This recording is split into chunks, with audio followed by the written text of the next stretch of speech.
करके फिर Gauss's law की तरफ चलते हैं कि गासेस लॉ क्या कहता है। देखिए बेटा, कल हमने ये डिस्कस किया था कि अगर कोई भी स्फीयर है और उस स्फीयर के सेंटर पे कोई भी चार्ज रखते हैं तो उस स्फीयर से जो फ्लक्स होता है उसके बारे में हमने ये डिस्कस कर लिया था बेटा। ठीक है, तो टॉपिक हमारा वही है, फ्लक्स थ्रू क्लोज्ड सरफेस।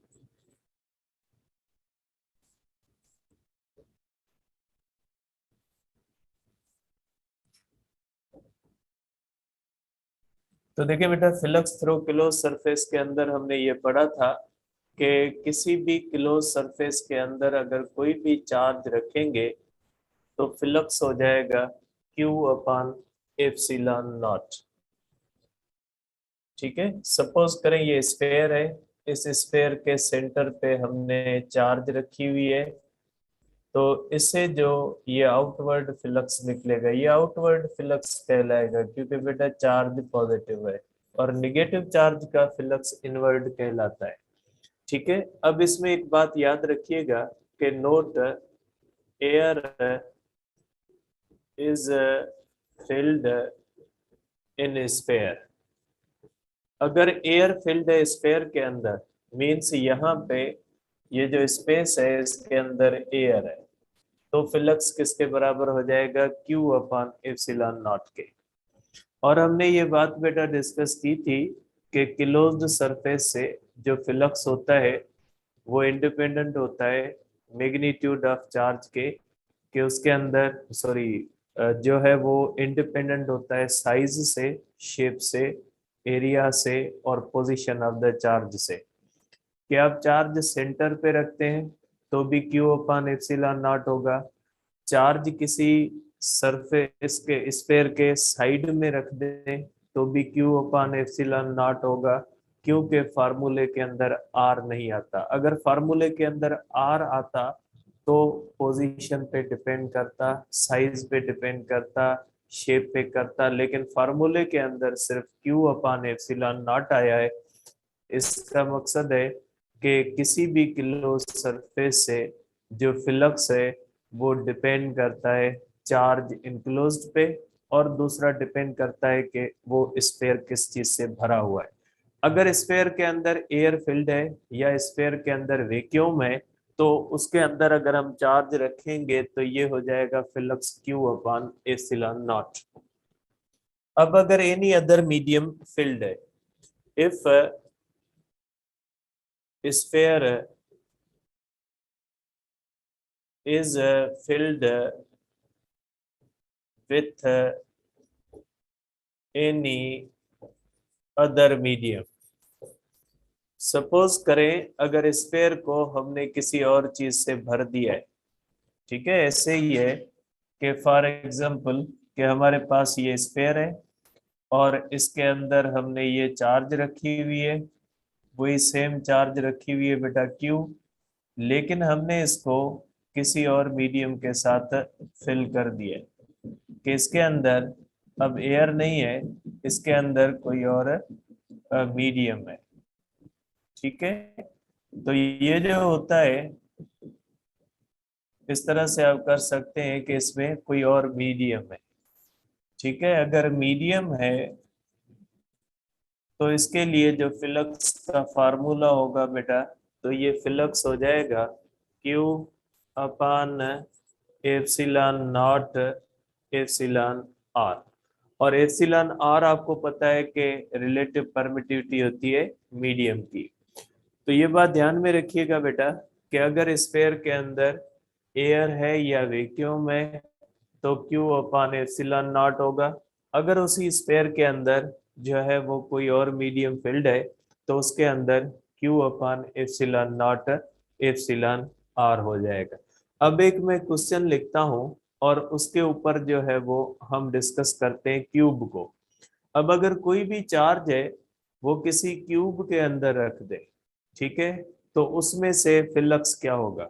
देखिए बेटा, चार्ज किसी क्यूब के अंदर रखेंगे तो भी flux Q upon epsilon not ही होगा, क्योंकि फार्मूले के अंदर R नहीं है, तो फिर कोई भी क्लोज्ड सरफेस हो, किसी भी शेप का हो, उसके अंदर जो फ्लक्स होगा वो सेम रहेगा। अब मैं एक क्वेश्चन लिखता हूं, उसके बाद इसके ऊपर हम डिस्कस करते हैं। देखिए बेटा, 1 coulomb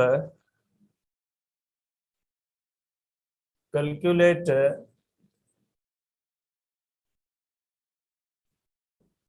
flux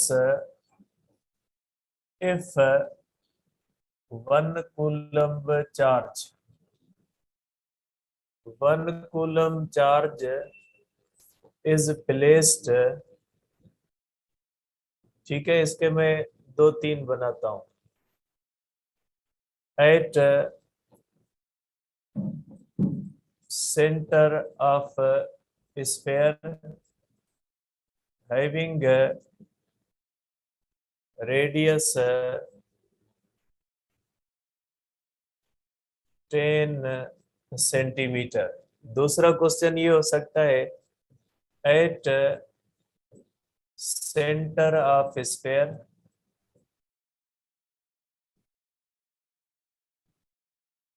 having radius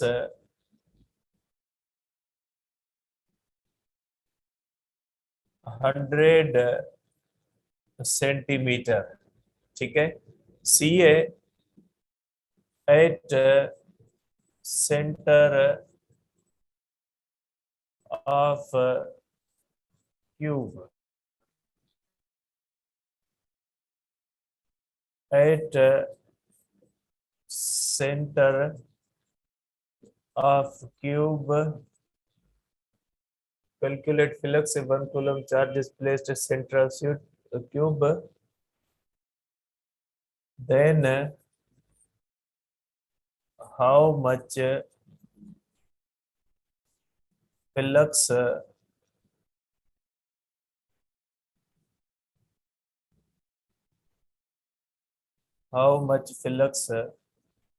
passes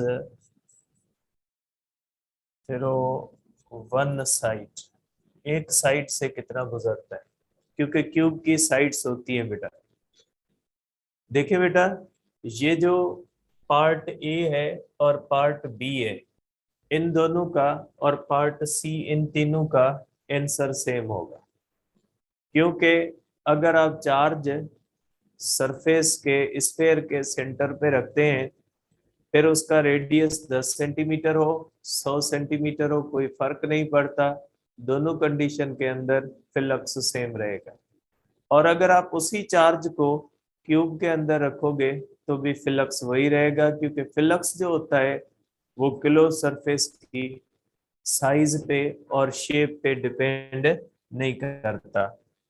कल हमने इसकी कैलकुलेशन की थी बेटा, कि फ्लक्स जो होता है, अगर हम करें बेटा, ए का आंसर और बी का आंसर और सी का आंसर सेम होता है बेटा।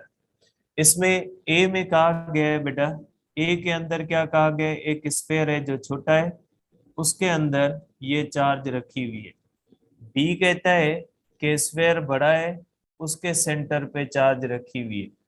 सी क्या कहता है, सी कहता है इस तरह से वही सेम चार्ज क्यूब के अंदर रखी हुई है, ठीक है। इस तरह से वही चार्ज क्यूब के अंदर रखी हुई है, तो फ्लक्स बताएं।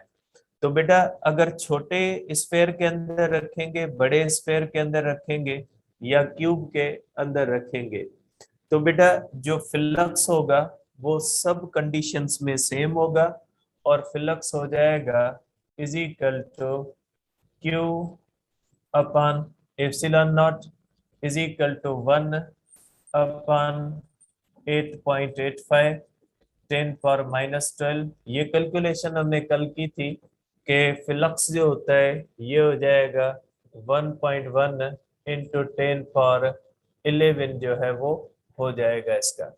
और फ्लक्स जो होता है बेटा, उसका यूनिट होता है न्यूटन पर कूलम इंटू मीटर स्क्वायर होता है इसका यूनिट। तो आप कह सकते हैं बेटा कि इन तीनों में आंसर सेम होगा, क्योंकि flux does not depends upon size shape. अगर इसमें ऑप्शन कर दिया जाए कि if charge is placed at the side of the sphere तो भी आंसर सेम आता। अगर कहा जाता कि if charge is placed at the centre of earth तो भी आंसर वही आना था, क्यू अपॉन एप्सिलॉन नॉट, क्योंकि साइज पे और शेप पे, इन चीजों पे, पोजीशन पे फ्लक्स डिपेंड नहीं करता।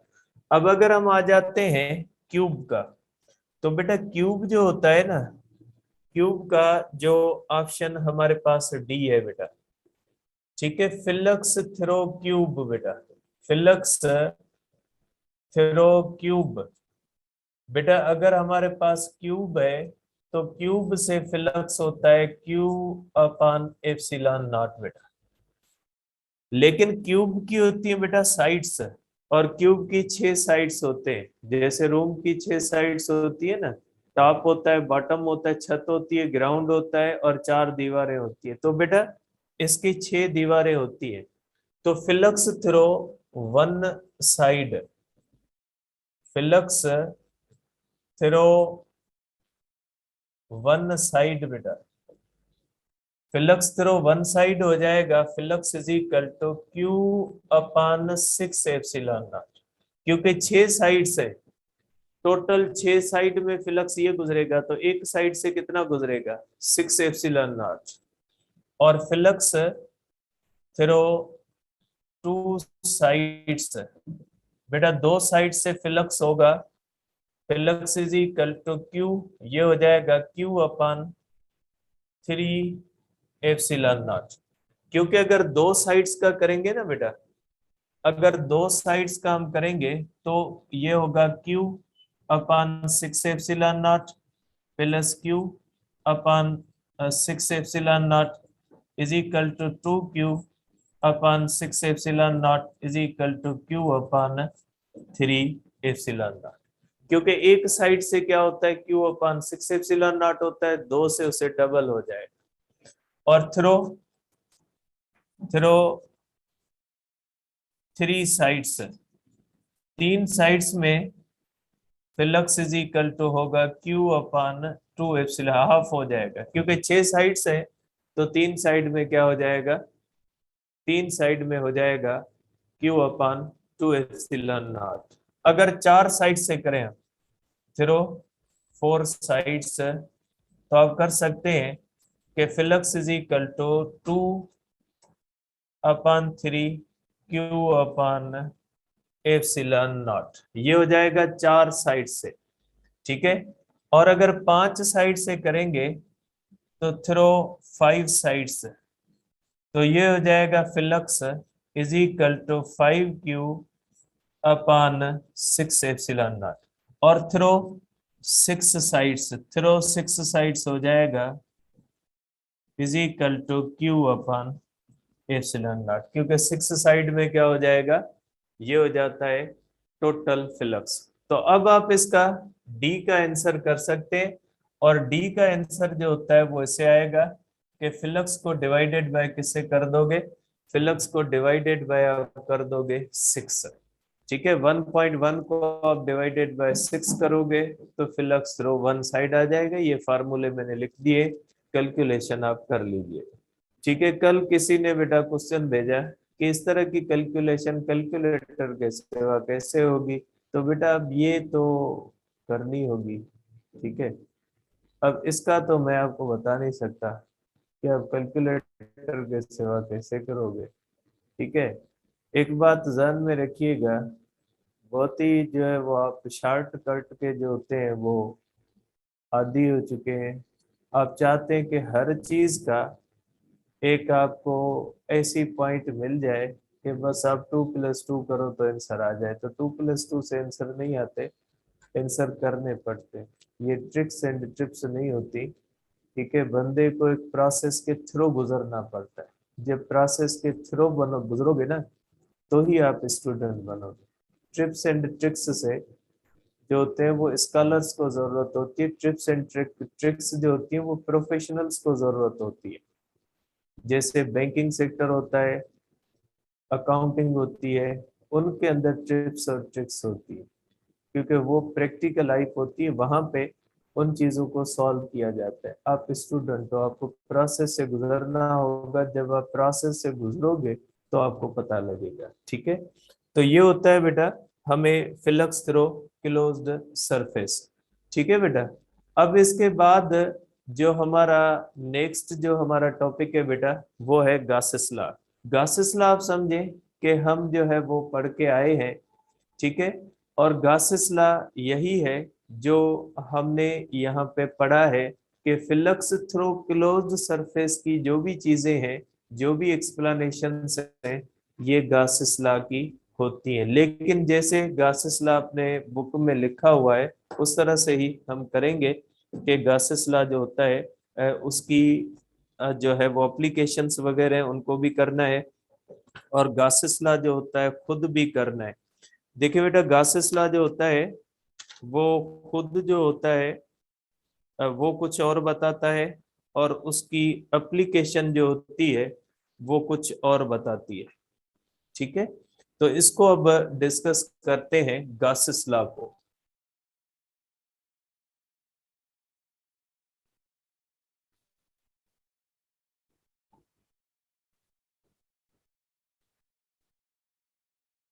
देखिए बेटा, गासेस लॉ के अंदर भी हम फिलक्स थ्रो क्लोज्ड सरफेस ही कैलकुलेट करते हैं। ठीक है, लेकिन गासेस लॉ के अंदर जो हम क्लोज्ड सरफेस लेते हैं वो आर्बिटरी शेप का लेते हैं। अब सपोज करें हम एक क्लोज्ड सरफेस लेते हैं। ठीक है, सपोज करें हमारे पास एक क्लोज सरफेस है, और ये क्लोज सरफेस जो होता है, ये आप समझे कि ये एक आर्बिटरी शेप का क्लोज्ड सरफेस है बेटा। ठीक है, इससे पहले जो हमने क्लोज सरफेस लिया था वो हमने लिया था क्लोज सरफेस जो वो हमने लिया था बेटा स्फेरिकल शेप का, और वो रेगुलर शेप का था। क्यूब है तो वो भी क्लोज सरफेस है, लेकिन क्यूब भी रेगुलर शेप्ड है। अब हम एक ऐसा इसमें जो है वो क्लोज सरफेस ले रहे हैं जो आर्बिटरी शेप का है, उसका कोई भी रेगुलर शेप नहीं है।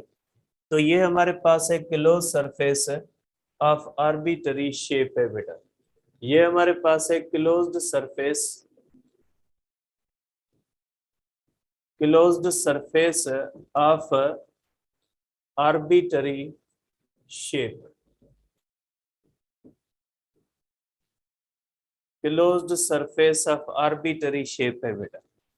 अब अगर कोई भी चार्ज इसके अंदर हम रखते हैं बेटा, सपोज करें कि बेटा ये चार्ज हमने इसके अंदर रख दिए, ये चार्ज है और हमने यहाँ पे रख दिए।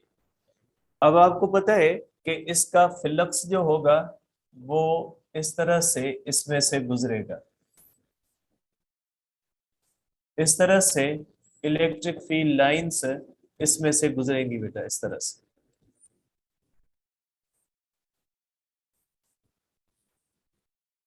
इस तरह से इलेक्ट्रिक फील्ड लाइंस इससे गुजरेंगी और इससे फ्लक्स गुजरेगा। ठीक है, अब देखिए इसकी एक पॉइंट ये होगी बेटा कि इलेक्ट्रिक फील्ड जो होती है बेटा हर पॉइंट पे एक जैसी नहीं होगी। फॉर एग्जांपल मैं मुख्तलिफ पॉइंट्स बनाता हूं बेटा। ठीक है, अब ये क्लोज्ड सरफेस जो होता है इसको हम कहेंगे गासियन सरफेस। ये जो क्लोज्ड सरफेस होता है ना बेटा, इस क्लोज्ड सरफेस को हम क्या कहते हैं, इस क्लोज्ड सरफेस को हम कहते हैं गासियन सरफेस। अगर ये पॉइंट 1 है बेटा, ये पॉइंट 2 है, पॉइंट 3 है, पॉइंट 4 है, और इस तरह से ये एन पॉइंट्स है बेटा। ठीक है, तो आप कहोगे कि जब किसी भी आर्बिटरी शेप के क्लोज्ड सरफेस के अंदर, अब इस क्लोज्ड सरफेस को हम कहेंगे गासियन सरफेस। इसको हम क्या कहेंगे बेटा, गासियन सरफेस। गासियन सरफेस का मकसद है वो क्लोज्ड सरफेस जो क्लोज्ड सरफेस जो होता है किसी चार्ज को इनक्लोज्ड करता है, ये क्लोज्ड सरफेस है बेटा। ये क्लोज्ड सरफेस है और इस क्लोज्ड सरफेस को हम कहते हैं गासियन सरफेस। अब हमने क्या किया बेटा, इस चार्ज को इस गाजियन सरफेस के अंदर बंद कर दिया। वैसे तो आप बता सकते हो कि हम पहले डिस्कस कर चुके हैं कि गाजियन जो क्लोज सरफेस का शेप कोई भी हो, लेकिन उसका फ्लक्स जो होगा वो क्यू अपान एप्सिलॉन नॉट होगा। ये चीज हम डिस्कस कर चुके हैं कि कोई किसी भी शेप का किसी भी साइज का क्लोज सरफेस होगा, उसके अंदर कोई भी चार्ज इनक्लोज्ड करेंगे तो उसका फ्लक्स जो होगा वो क्या हो जाएगा, फ्लक्स उसका क्यू अपान एप्सिलॉन नॉट ही रहना है। फ्लक्स पे कोई फर्क नहीं आएगा, चाहे आप आर्बिटरी शेप का क्लोज सरफेस लो, चाहे आप रेगुलर शेप्ड क्लोज सरफेस लो, आप स्फेयर लो, आप क्यूब लो, आप कोई सिलेंडर लो, आप किसी भी और तरह कोई बलून लो, कोई भी आर्बिटरी कोई बॉक्स लेके कोई डब्बा लेके उसके अंदर चार्ज को बंद कर दो, ये जो शॉपर है इसके अंदर डाल के जो है वो चार्ज को बंद कर दो, सब के सब क्लोज सरफेस कहलाएंगे। और कुछ रेगुलर होंगे कुछ इरेगुलर होंगे, लेकिन सब में फ्लक्स जो होगा वो क्यू अपान एप्सिलॉन नॉट होगा। ठीक है, तो ये हो गया बेटा हमारे पास कि हर पॉइंट पे जो होती है इलेक्ट्रिक फील्ड नॉन यूनिफॉर्म होगी। बेटा देखिए, अगर पॉइंट वन करते हैं तो पॉइंट वन का डिस्टेंस बेटा ज्यादा होता है तो यहाँ पे इलेक्ट्रिक फील्ड वीक होगी। पॉइंट टू पे इलेक्ट्रिक फील्ड स्ट्रांग होगी, पॉइंट थ्री पे उससे स्ट्रांग होगी, पॉइंट फोर पे स्ट्रांग, फिर वीक होना शुरू हो जाएगी। और जो पॉइंट जितनी चार्ज से दूर होगी, जितना क्लोज्ड सरफेस का स्फेयर का जो सरफेस दूर होगा चार्ज से, तो वहां पे इलेक्ट्रिक फील्ड वीक होगी बेटा। क्योंकि electric field isolated point charge की इलेक्ट्रिक फील्ड जो होती है वो डिस्टेंस पे डिपेंड करती है बेटा। ठीक है, तो आप क्या कहोगे, आप इसके अंदर कहोगे कि electric field at every point, electric field at every point of sphere, every point of sphere, oh sorry, of a Gaussian surface बेटा। ये अब स्फेयर नहीं है बेटा, Gaussian surface is not same and is also not perpendicular to the surface of Gaussian surface। बेटा गाजियन surface के साथ ये इलेक्ट्रिक फील्ड परपेंडिकुलर भी नहीं होती बेटा। ठीक है, ये देखें, ये इलेक्ट्रिक फील्ड लाइन जिससे परपेंडिकुलर भी नहीं है। तो आप कह सकते हैं कि अगर आर्बिटरी शेप के अंदर इस तरह से हम रखेंगे तो भी इसमें से फ्लक्स कितना हो जाएगा, इसमें से फ्लक्स हो जाएगा, flux phi is equal to Q upon epsilon naught हो जाएगा। फ्लक्स वही सेम रहेगा, गॉसेस लॉ भी यही कहता है।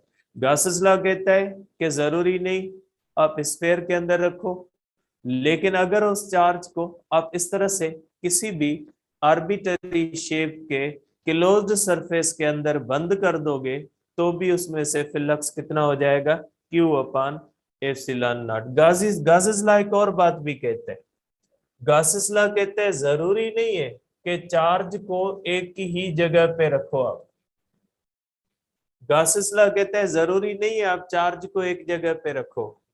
गासेस लॉ कहता है कि आप चार्ज को भले डिस्ट्रीब्यूट कर दे, आप चार्ज के टुकड़े टुकड़े कर दे, आप चार्ज को एक चार्ज की सूरत में ना रखें, आप इस चार्ज के टुकड़े करके बिखेर दे इसके अंदर। ठीक है, ये जो चार्ज आपने यहाँ पे सेंटर पे रखी है, अब इसको आप टुकड़ों में तकसीम कर दें। ठीक है, आप छोटे छोटे पीसेस के अंदर तकसीम कर दें और सब पीसेस को फैला दें इसके अंदर, मीन्स चार्ज को डिस्ट्रीब्यूट कर दे इसके अंदर, गाजियन सरफेस के अंदर। जरूरी नहीं है चार्ज को आप एक जगह पे रखें, चार्ज को फैला दें, लेकिन मैग्नीट्यूड जितना इस चार्ज का है ये भी क्यू है। ठीक है, आप इसको इस तरह से लिख सकते हैं कि ये जो है ये चार्ज भी क्यू है और इनका टोटल जो सम है ये भी किसके बराबर है, ये भी Q1 plus Q2 plus Q3 plus up to Qn is equal to Q के बराबर है। अगर ये चार्ज और ये चार्ज अगर बराबर है, फिर आप चार्ज को एक ही जगह पे रखें या चार्ज को पूरे इसके अंदर फैला दें तो भी फ्लक्स के ऊपर कोई भी फर्क नहीं पड़ेगा। हर चार्ज का फ्लक्स अलग गुजरेगा इस तरह से। ठीक है, डिफरेंट चार्जेस का फ्लक्स डिफरेंट होगा। इस तरह से सब चार्जेस अपना इस तरह से फ्लक्स इसमें से पास करवाएंगे। ठीक है, तो मैंने 2 3 4 का बनाया है इसलिए कि आप थोड़ा समझ सको। इसमें ये चार्ज सेंटर पे है या आप कहीं पे भी है, इसका एक ही फ्लक्स गुजरता है, लेकिन इस कंडीशन के अंदर ये फ्लक्स जो होगा वो डिफरेंट चार्जेस का होगा। अब इस कंडीशन के अंदर अगर हम देखेंगे तो फ्लक्स हो जाएगा, अब डिफरेंट चार्जेस हैं, फ्लक्स हो जाएगा बेटा, फ्लक्स एक चार्ज का, फ्लक्स दूसरी चार्ज का, फ्लक्स तीसरी चार्ज का, plus up to flux nth charge का, टोटल फ्लक्स इसमें हो जाएगा। तो ये हो जाएगा Q1 upon epsilon naught, Q2 upon epsilon naught, क्योंकि सब चार्ज इनक्लोज्ड है तो फिर formula general Q upon epsilon naught plus up to Q n upon epsilon naught. तो आप कर सकते हैं flux 1 upon epsilon naught Q1 plus Q2 plus Q3 plus up to Qn। तो आप कर सकते हैं flux is equal to 1 upon epsilon naught sum of all charges from 1 to n Qi, और सम ऑफ ऑल चार्जेस ये है बेटा, sum of all charges from 1 to n ये है बेटा। ठीक है, तो ये जो होता है ये सम ऑफ ऑल चार्जेस है। तो सम ऑफ ऑल चार्जेस किसके बराबर है बेटा, Q के, therefore 1 upon epsilon not into Q। तो फ्लक्स फिर भी क्या हो जाएगा, Q अपॉन एप्सिलॉन नॉट है। तो आप कह सकते हैं बेटा कि गॉसेस लॉ भी क्या कहता है, गॉसेस लॉ भी वही चीज कहता है कि अगर आप किसी भी क्लोज सरफेस के अंदर कोई भी चार्ज इनक्लोज करोगे तो जो फ्लक्स होगा वो सिर्फ और सिर्फ इस चीज पे डिपेंड करेगा कि उसमें चार्ज इनक्लोज्ड कितनी है। ज्यादा चार्ज इनक्लोज्ड है ज्यादा फ्लक्स गुजरेगा, कम चार्ज इनक्लोज्ड है कम फ्लक्स गुजरेगा। तो ये बात ध्यान में रखिएगा बेटा। तो मैं इसको लिख देता हूं यहाँ पे कि गॉसेस लॉ क्या करता है बेटा, गॉसेस लॉ शोज रिलेशन, किसके दरमियान रिलेशन बताता है बेटा, between flux and charge enclosed. Charge enclosed का मकसद है चार्ज जो बंद है। ठीक है बेटा, ये इनके दरमियान रिलेशन बताता है कि ज्यादा चार्ज, बड़ी चार्ज बंद करोगे ज्यादा फ्लक्स होगा, कम चार्ज बंद करोगे कम फ्लक्स होगा, ये बताता है गॉसेस लॉ। और फ्लक्स थ्रो क्लोज्ड सरफेस बेटा, flux throw closed surface is independent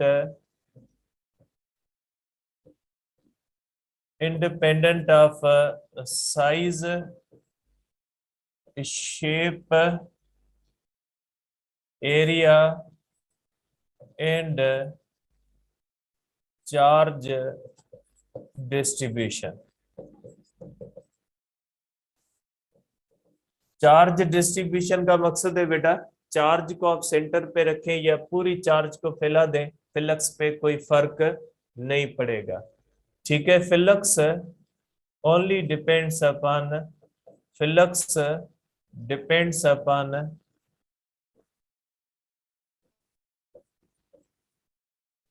charge enclosed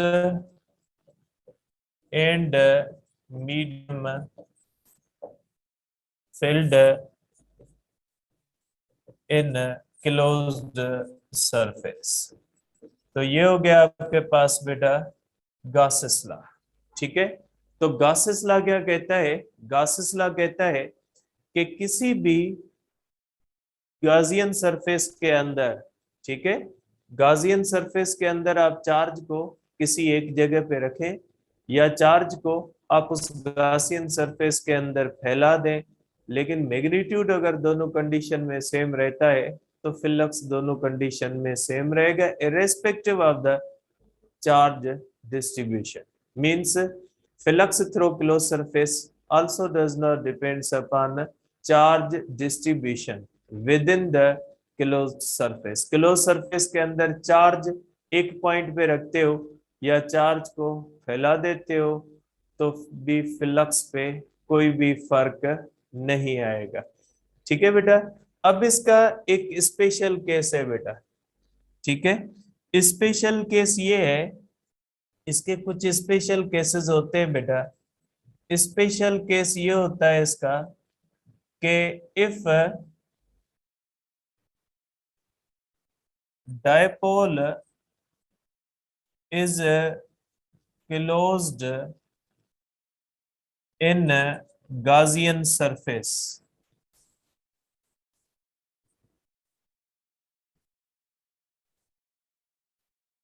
then flux is zero because Q is zero। ठीक है बेटा, कैसे देखें, एक हमारे पास Gaussian सरफेस है बेटा। ठीक है, इसके अंदर एक डायपोल हम बंद करते हैं बेटा। डायपोल का मकसद क्या होता है? Set of equal but opposite charges. बेटा ये Q1 है और ये आपके पास Q2 है बेटा। ये पॉजिटिव चार्ज है, ये नेगेटिव चार्ज है, ये डायपोल हुआ बेटा। अगर आप देखते हैं बेटा तो इसकी इलेक्ट्रिक फील्ड लाइंस यहां से निकलेंगी, इस तरफ चली जाएंगी, तो इसमें से तो फ्लक्स बनेगा नहीं। अगर डायपोल का मकसद होता है set of two equal but opposite charges, अगर इक्वल बट अपोजिट चार्जेस का सेट अगर हम रखेंगे तो बेटा पॉजिटिव चार्ज से लाइनें निकलेंगी,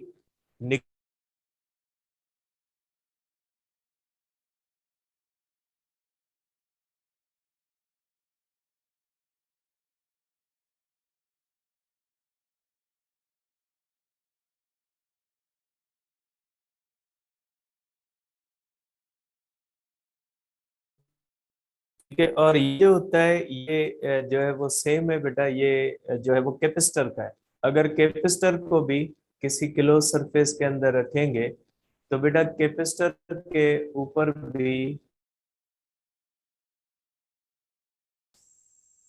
कैपेसिटर होगे, चार्ज नहीं होती। चार्ज डायपोल की भी होती है कैपेसिटर, लेकिन फ्लक्स पे नेट चार्ज लेते हैं।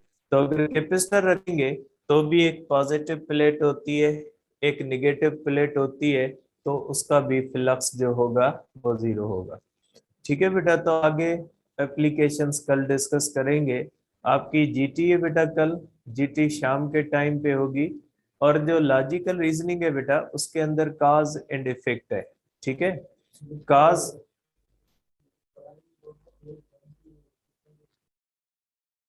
बेटा पढ़ाया ही नहीं था, रिपीट क्या करूंगा, नेट बंद था तो मैंने कुछ नहीं पढ़ाया आगे, सिर्फ ये कैपेसिटर वाला बताया, ये जो फिर भी ये खुलने के बाद बताया। ठीक है, तो बेटा देखिए जो काज एंड इफेक्ट होता है उसके अंदर जो होती है चीजें, इसका इसमें एक स्टेटमेंट दी जाती है और उसमें उस स्टेटमेंट में या तो इफेक्ट होता है, उसका नीचे ऑप्शन में काज बताना है कि इस चीज का काज क्या है।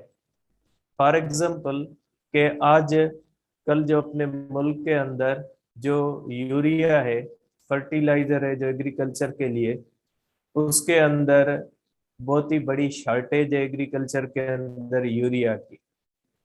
अब अगर मैं कहूं कि in Pakistan there is shortage of urea fertiliser, अब नीचे अगर मैं ऑप्शन दूं कि it is due to the corruption, it is due to the lack of good governance, या due to the world crisis, मुख्तलिफ चीजें बेटा इसके अंदर काजेस के अंदर दी जाती है। तो यूरिया का जो क्राइसिस चल रहा है बेटा, ये ओवरऑल दुनिया के अंदर एक शॉर्टेज चल रही है। इसमें न करप्शन का रोल है, अभी वैसे तो करप्शन है बहुत, लेकिन न अभी करप्शन का रोल है, न कोई और रीजन है। तो इस तरह के काज और इफेक्ट होते हैं।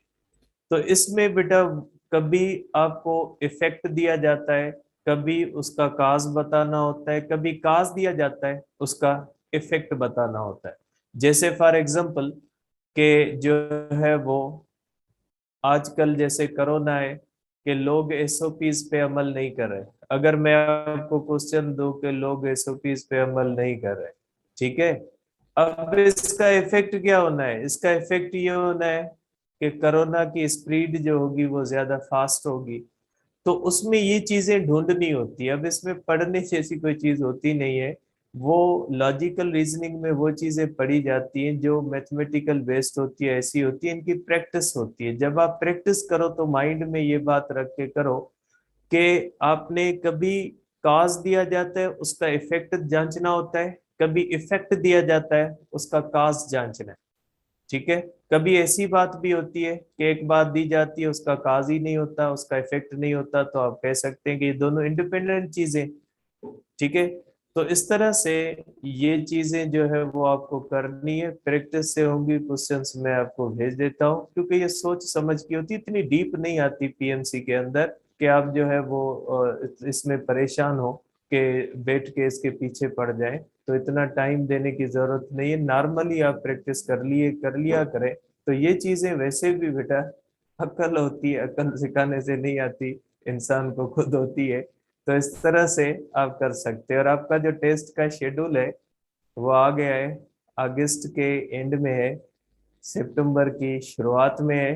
तो ये दो फेजेस नहीं, मुझे नहीं लगता दो फेज है, क्योंकि इतना ज्यादा लंबा इनके अंदर बीच में नहीं है। इनमें बीच में 4-5 दिन मेरे ख्याल में खाली है जो एनएलई होगी उस दौरान।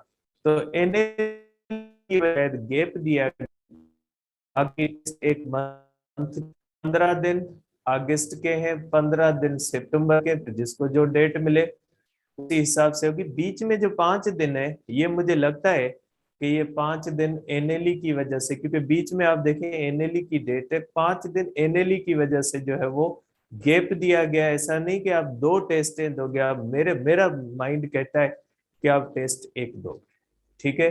फिर आपका अगस्त में नंबर आता है, या आपका सितंबर में, ये आपकी जो है वो किस्मत है। और जो इन्होंने सेंटर्स कम कर दिए, जैसे सिंध के अंदर सिर्फ हमारे पास एक हैदराबाद रखा है, कराची रखा है। तो मुझे लगता है कि टेस्ट जो इदारा लेगा वो शायद इदारा जो हमारे पास हो वो शायद नष्ट हो, जितना मेरा माइंड कहता है। क्योंकि जो है वो शायद नस्ट का जो पैटर्न है ये, और नस्ट के अंदर अगर ये होता है, ठीक है, नस्ट के अंदर अगर ये होता है, तो मेरा जाती ख्याल ये है कि हैदराबाद, कराची, कोयटा, लाहौर, इसके अंदर पेपर बेस्ड होगी। और जो इस्लामाबाद का सेंटर है उसके अंदर ये ऑनलाइन होगी। फिर जो बंदा ऑनलाइन देना चाहे, जो बंदा पेपर बेस्ड देना चाहे, मेरा माइंड ये कहता है। फिर हो सकता है आगे कोई और एजेंसी आए टेस्टिंग, लेकिन अभी जितना पाकिस्तान के अंदर टेस्टिंग एजेंसी नस्ट के पास ये स्ट्रेंथ मौजूद है, लेकिन नस्ट के पास हैदराबाद के अंदर, कराची के अंदर, कोयटा के अंदर, लाहौर के अंदर ऑनलाइन टेस्टिंग की सर्विस मौजूद नहीं है। नस्ट के पास ऑनलाइन टेस्टिंग जो है वो सिर्फ इस्लामाबाद के अंदर उसकी फैसिलिटी मौजूद है। तो इंजीनियरिंग की जो वो टेस्ट लेते हैं नस्ट वाले, वो ऑनलाइन जो लेते हैं वो इस्लामाबाद में लेते हैं, और वो ऑनलाइन जो इस्लामाबाद वाली होती है वो फेजेस के अंदर चलती है, और कराची के अंदर इनकी होती है पेपर बेस्ड, कराची और क्वेटा के अंदर, कराची और क्वेटा के अंदर नस्ट की पेपर बेस्ड होती है, और वो भी शायद फेजेस में होती है। ठीक है, तो शायद ये नस्ट का पैटर्न है, अगर नस्ट लेता है तो ज्यादा रिलायबल इदारा है, ले रहा है, उसकी डिफिकल्टी लेवल सेम होती है। बुक्स जो होते हैं उसमें पंजाब के ज्यादा होते हैं, जितने फिजिक्स की मैं बात कर रहा हूँ, बाकी तो टीचर्स बताएंगे। पंजाब का बुक उसमें आता है नस्ट के अंदर, सिंपल चीजें आती हैं। और अगर नस्ट लेता है तो एक बात याद रखिएगा, फिर पूरे बुक्स से होगी, क्योंकि नस्ट की जो क्वेश्चन बैंक है उसके अंदर ज्यादातर क्वेश्चंस जो होते हैं वो अल्टरनेटिंग करंट और इनमें से आते हैं, जो टॉपिक्स ज्यादा इंजीनियरिंग से रिलेटेड है। अब आगे क्या होता है वो तो टाइम बताएगा, लेकिन फ्रस्ट्रेट नहीं होना, इधर उधर ऐसे सर पकड़ के नहीं बैठना कि हाय घोड़ा नहीं करना, कुछ नहीं होना है, टेस्ट वही होनी है, बायोलॉजी मेडिकल की है तो मेडिकल ही होगी। और कुछ बच्चे मुझे मैसेज कर रहे हैं कि हमने जो ये पोस्ट भेजी है उसके अंदर 50 मैथ के लगे, बेटा वो 50 इंजीनियरिंग के लिए, आपके लिए थोड़ी है। अब पोस्ट हम एक कॉमन देते हैं जिसके अंदर इंजीनियरिंग वालों के लिए भी होता है और मेडिकल वालों, अब आपसे कोई 50 MCQs अब यहाँ पे मैथ के तो नहीं लेंगे, तो कुछ तो सोचा करें, बाकी आपकी मर्जी है। आप बड़े जो है वो लोग हैं, लेकिन ऐसे नहीं किया करें, कुछ सोचा करें। क्या बायोलॉजी वालों के पास 50 मैथ के क्यों होंगे? लॉजिक भी होता है, यही लॉजिकल रीजनिंग होती है। ठीक है, यही लॉजिक आएगा तो लॉजिकल रीजनिंग बनेगी। ठीक है, कल डिस्कस करें।